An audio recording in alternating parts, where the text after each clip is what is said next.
다운 검사, 이제 여러 가지 검사 중에서 수면 다운 검사가 좀 중요한 기본이 되는 이제 그 진단 검사 중에 하나인데요.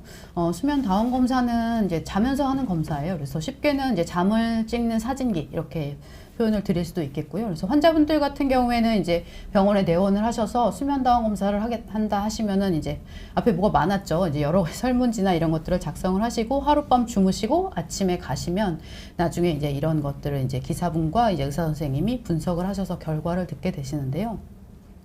수면뿐만 아니라 여러 가지 생체 신호를 이제 측정을 하게 됩니다. 그래서 보시면 이제 그 수면을 기록하는 뇌파뿐만 아니라 이제 눈의 움직임, 그리고 호흡을 감지하기 위해서 호흡 측정을 하고, 그리고 턱의 근전도, 그리고 코골이가 소리도 측정을 녹음을 합니다. 그래서 또 호흡 운동을 보기 위해서 가슴 운동, 복부 운동, 그리고 심전도, 뭐 여러 가지 그 산소 포화도, 다리 움직임 이런 것들을 측정을 하게 되는데요. 그래서 이런 것들을 통해서 그 수면 장애를 진단을 하고 이제 치료 계획을 세우게 되는 거죠. 그래서 야간 수면 검사, 이제 보통 이제 밤에 자는 수면 이제 와서 어떻게 불편하다, 어떻게 이상하다 얘기를 하시는데, 사실은 저희가 실제로 볼 수 없으니까 이런 수면 다운 검사를 하면 굉장히 많은 정보를 얻을 수 있고 수면 장애를 진단할 수가 있는데, 그 중에서 낮에 하는 검사가 있어요. 이거는 일반적으로 다 하는 검사는 아닌데, 낮에 과도한 주간 졸림증을 호소하는 이런 환자들에서 시행을 하게 되는 겁니다. 그래서 주로 기면증을 기면증, 기면병, 그러니까 그 고촌 다람쥐 님이 질문 주셨는데, 기면병, 기면증 같은 말이에요. 그래서 혼돈을 해서 좀 사용해서 죄송한데, 기면증 환자를 진단할 때 이제 흔히 하는 검사입니다. 그래서 전날 밤 수면 다운 검사를 해서 그 검사 결과에서 주간 졸림을 일으킬 만한 그런 수면 장애나 그런 게 없는 경우에 그 나중 수면 잠복기라는 것을 하는데, 이제 낮 검사라고 생각을 하시면 돼요. 그래서 야간 수면 다운 검사를 마치고 2시간 간격으로 5번의 낮잠을 시도를 하게 되는 거예요. 그래서 불을 끄고 주무세요. 이렇게 했을 때 2시간 간격으로 4-5번 정도 하게 되는데요. 이럴 때 이렇게 잠을 들도록 하게 하고, 실제로 이제 그 잠이 드는 시간, 평균 시간과 그리고 잠들어 나타나는 이제 특징적인 뇌파 소견, 안구 운동 소견을 통해서 이제 기면증을 진단할 수가 있습니다. 그래서 수면 다운 검사 먼저 설명 주실까요? 질문 조금 이따 해드릴게요. 질문 오늘 많으신데요. 그래서 수면 다운 검사를 보면은 먼저 외래 진료를 보고 수면 다운 검사를 예약을 하게 되고, 예약된 날짜에 밤에 오셔서 검사실에 오게 돼서 외래에서 작성을 하기도 하고, 이렇게 설문지 작성을 검사실에서 하게 수도 있습니다. 이렇게 장비를 몸에 부착을 하고, 호흡기류를 보기 위한 센서를 코에 부착을 하고, 뇌파를 확인하기 위한 뇌파 센서도 머리에 부착을 하게 됩니다. 그리고 다리 쪽의 근전도와 눈의 안전도, 그리고 심장 쪽을 알기 위한 심전도를 부착을 하게 되고, 그리고 아침까지 자면서 검사를 확인한 이후에 검사가 종료되면 장비를 빼고 그 다음에 아침에 귀가를 하시거나 뭐 출근을 하시거나 이렇게 하면서 검사가 진행이 됩니다. 그리고 보통 이 검사를 할 때 뭐 뒤에서도 나오겠지만 굉장히 많은 것들을 이제 붙이고 하는 검사다 보니까 또 파악을 해야 될 것들이 많습니다. 그래서 이게 바로 하루 만에 검사 결과가 나오기는 어렵고, 좀 며칠 이제 검사에 대해서 판독을 하게 되고 외래에서 검사 결과를 확인을 할 수가 있습니다.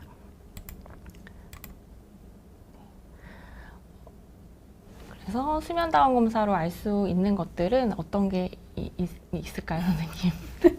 수면 다운 검사 이렇게 복잡하게 수면 검사 했는데 그걸로 뭐를 알 수 있는지 설명 주시겠어요? 제 부분이요. 네. 그래서 그 수면 다운 검사를 아까 이제 보여드렸다시피 여러 가지 장치를 부착을 하고 시행을 하게 됩니다. 그래서 머리에 뇌파, 산소 포화도를 볼 수 있는 산소 포화도 센서와 그리고 턱 근전도를 붙여서 이게 렘 수면을 확인하는 데 좀 더 도움을 받을 수가 있고, 그리고 심전도 아까 말씀드렸던 배 쪽에도 장치가, 가슴의 벨트와 배 쪽의 벨트, 그리고 체위 변화, 누워서 자는지 옆으로 자는지 이런 것들을 확인할 수 있는 체위 감시하는 센서를 붙여주고, 다리 쪽에 다리 근전도, 눈 쪽에 안전도, 호흡 센서는 열을 측정하는 부분과 호흡 압력의 변화를 측정할 수 있는 이 두 가지 센서를 통해서 수면 무호흡과 저호흡을 확인을 하고 있습니다. 이렇게 검사 결과가 나오게 되는데요. 검사 결과는 아까 붙인 여러 가지 센서들을 통해서 여러 가지 신호들을 보게 되고 그 신호를 통해서 진단을 하게 됩니다. 그뿐만 아니라 이렇게 비디오 장치가 있고 소리도 들을 수가 있어서 환자분이 코를 고는 소리나 또는 렘수면 행동장애 환자들에 있어서 여러 가지 꿈을 꾸면서 하는 그런 소리들, 이런 움직임들을 보거나 또 이갈이 이런 것들을 비디오를 통해서 확인을 할 수가 있습니다. 그리고 이제 검사를 하고 나서 판독지가 나오게 되면은 여러 가지를 파악을 하게 되는데 이런 여러 장치를 통해서 수면의 단계를 확인을 하고 그리고 수면의 자세가 이게 밤 동안에 본 그래프인데 한 10시쯤에 검사를 시작을 해서 대여섯 시쯤 검사가 중단이 될 때까지 수면의 단계가 깊은 수면에 빠졌다가 얕은 수면으로 갔다가 하는 것들을 파악을 하고 렘 수면이 얼마나 있었는지 그리고 얼마나 깼는지 굉장히 많이 깨신 분인데 여러 번 깬 것들을 이렇게 전체적으로 확인을 할 수가 있고 자세가 좀 반듯하게 누워서 자다가 옆으로 누워서 자다가 이런 것들이 자는 동안에 반복이 되는 것을 확인을 할 수가 있습니다. 그리고 산소 포화도가 특히 이 환자분을 보면 이렇게 누웠을 때 산소 포화도가 조금씩 많이 떨어지는 것들을 볼 수가 있는데요.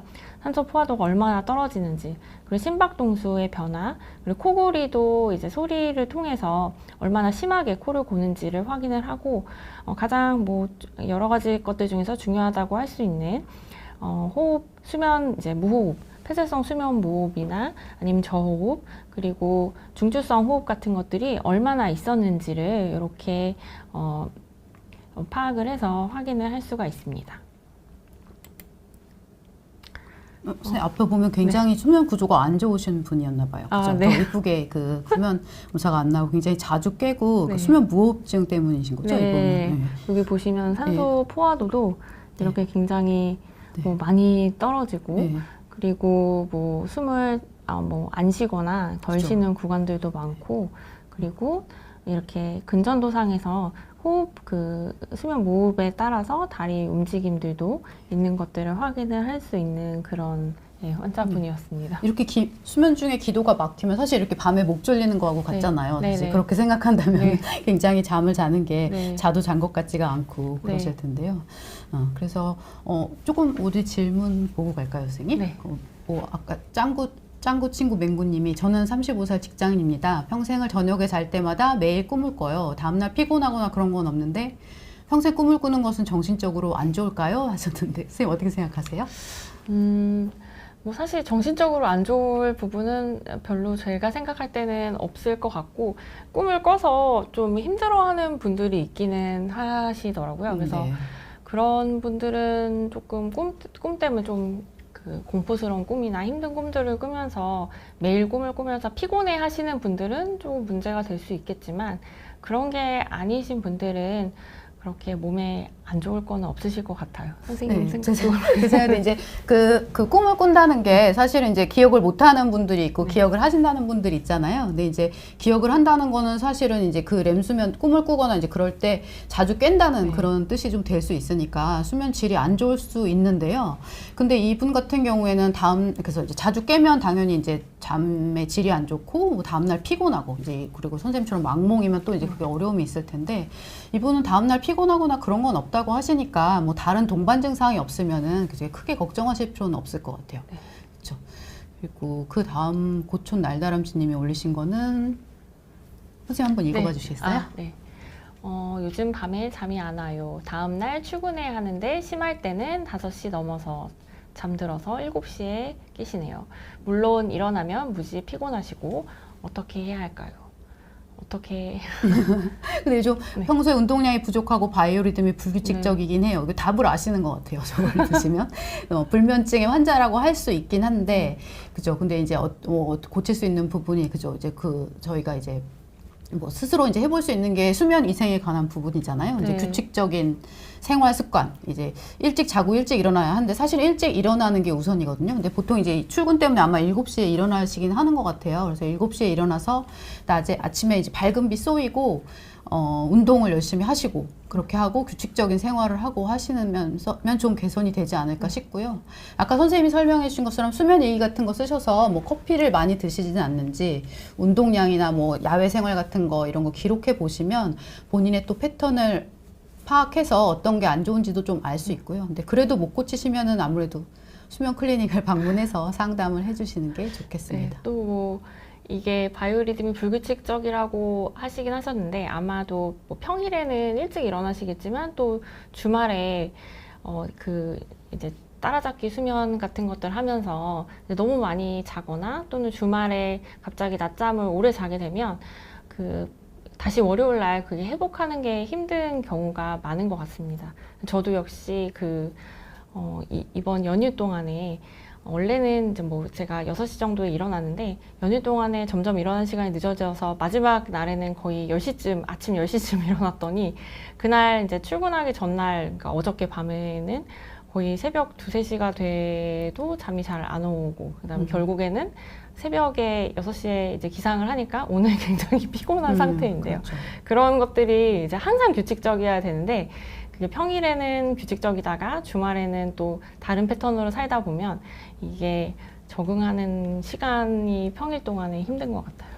그렇죠. 그걸 뭐 사회적 시차라고 해서 주말 동안에 늦게 자고 늦게 일어나면 이제 짧은 이제 뭐 해외여행 갔다 온 것처럼 그런 시차 같은 그런 게 생겨서 이제 몸에 많이 무리가 갈 수가 있죠. 그리고 그 다음 질문은 수면제 스틸록스 1.3이라는 게 뭔지 스틸록스 뭔가 스틸록스 용량은 보통 이제 5ml, 10ml 아니면 뭐 12.5ml 이런 식으로 가는데요, 그죠? 아침에 잘 못 일어나는데 이렇게 하셨는데 여긴 좀 정보가 더 많이 필요할 것 같아요. 이제 스틸록스 몇 시에 드시는지 한번 여쭤보고 싶고요.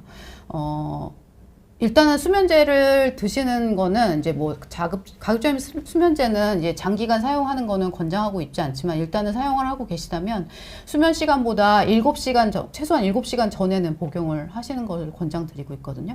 그러니까 참다가 새벽 3, 4시쯤 만약에 드신다 이러면 당연히 아침에 깨나기가 어렵고 불규칙한 수면 습관이 될 테니까 그 앞뒤에 다른 정보가 좀 필요할 것 같습니다. 그리고 뭐 약 제제가 어떤 건지에 따라서 뭔가 그 좀 오랫동안 이렇게 나오는 CR4 네. 12.5ml짜리는 보통 굉장히 아침까지도 좀 영향이 있을 수가 있어서 작용 시간이 긴 거죠. 5ml, 10ml짜리가 아니라면 그런 이제 작용이 이제 빨리 자기 전에 빨리 이제 작용이 있고 그다음에 이제 효과가 아침까지 지속되지 않는 약으로 조금 뭐 변경을 해보는 것도 고려가 필요할 것 같습니다.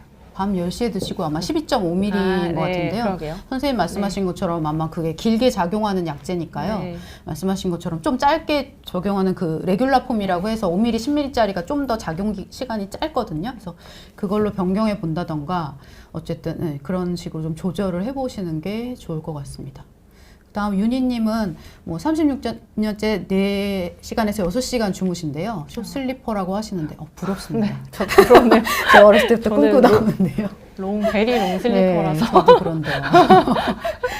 규칙적으로 10시에 자면 3, 4시에 깨요. 몇 프로의 딥슬립과 몇 프로의 랩슬립이 좋은 건가요? 49세입니다. 낮에 생활에 졸립지 않고 문제가 없습니다. 너무 부러운데요. 그럼 좋은 거 아닌가요? 그런데 하루가 그쵸. 이제 그 권장하는 수면 시간 뭐 8시간 정도로 지금 추천을 하고 있죠. 뭐 한국 사람들 너무 적게 잔다 막 이런 거 있는데 사실상 이제 개인차가 다 있죠. 이제 유전적인 것도 있고 해서 이제 숏슬리퍼라고 본인이 벌써 알고 계시는데 뭐 아침에 일어났을 때 뭐 개운하고 뭐 낮 동안에 뭐 지루한 일을 할 때도 졸지 않으면 그거는 이제 본인한테 적당한 시간이죠. 4시간에서 6시간 뭐 숏슬리퍼 맞고 좋으신 것 같고요.